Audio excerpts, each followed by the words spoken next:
The words prepared environment conjure up images of beautiful Montessori environments with lovely arrangement and shelving and those iconic materials on the shelves.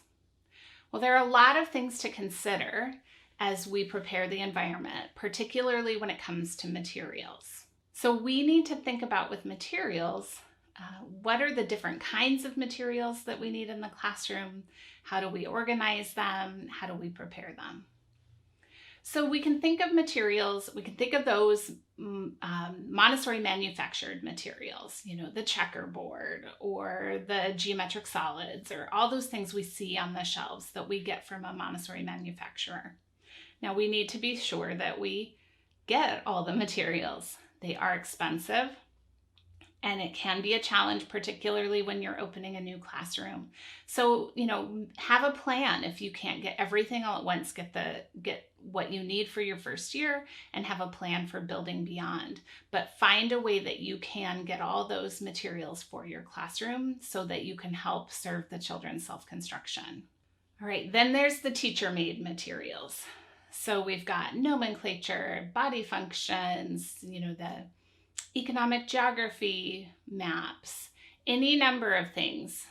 Every area of the classroom has at least one thing that needs to be made by teachers. And this is an area where I see a lot of classrooms lacking. And I know that it takes a lot of time and energy and effort to create these materials, but it's worth it for the children. So we have to be sure that we have a plan for getting all these teacher-made materials complete as well. Just dedicate a chunk of time each day to it, or have your assistant work on it, or get, some parent volunteers that you can train, but something so that children can have these materials in the classroom to serve their self-construction. Then another, sort of grouping of materials we need to consider are all the other things we need for the children to use in the classroom. They need, test tubes and beakers for science work. They need seeds for their botany work. All of that, those other sorts of materials that we need to get and prepare for the classroom, including different specimens and artifacts to,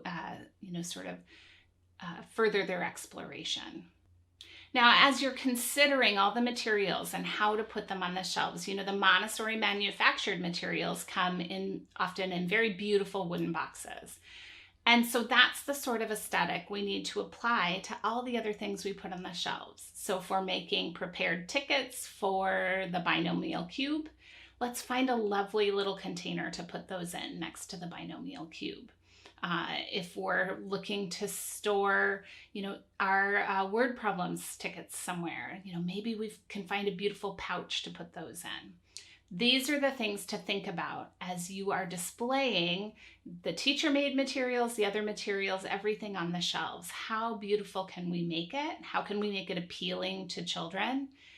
And as much as possible, let's try to avoid plastic. So the trays we use can be ceramic or wood. The containers can be baskets or pouches, cloth pouches, or, a metal bowl. Try to think about natural materials that can display the things on the shelves in a way that, makes them irresistible to children. As we're thinking about the materials as well, we need to, once we've got them set up, we need to go and look at them periodically, make sure nothing's missing, that nothing needs, to be repaired. That's our responsibility, to be sure that everything stays beautiful, complete, and in good repair. We're going to apply the principle of limitation to our classrooms. That means that we are deliberately not, filling the classroom with every single possible thing in the universe, right? We are offering keys. So the classroom consists of keys, and that means we have only one material for each material. We don't have multiple materials because at any given time, it should just be one small group wanting to work with a particular material. And, other small groups are working with all the other materials in the classroom, or the children have to develop their will and wait, and that's okay too. There's a couple of materials we might have extras of. the box of sticks and pegboard and pegs, simply because we do so many different lessons with those materials. But for most of the materials, we're only going to have one. And along the same lines of limitation, we are going to be really certain that the things we put on our shelves for the children's exploration are true keys for their development. So everything in the albums has been proven to be a key for children. And if you're feeling like children need another key, think carefully about that before putting it on your shelves. There's lots of manufactured things out there, and some of them are really great. But you have to, anytime you're thinking about adding to the classroom, think carefully about the children's characteristics and tendencies. Why do they need this key? Does every child need this key or just a few? Does this material need to live in your classroom or simply visit?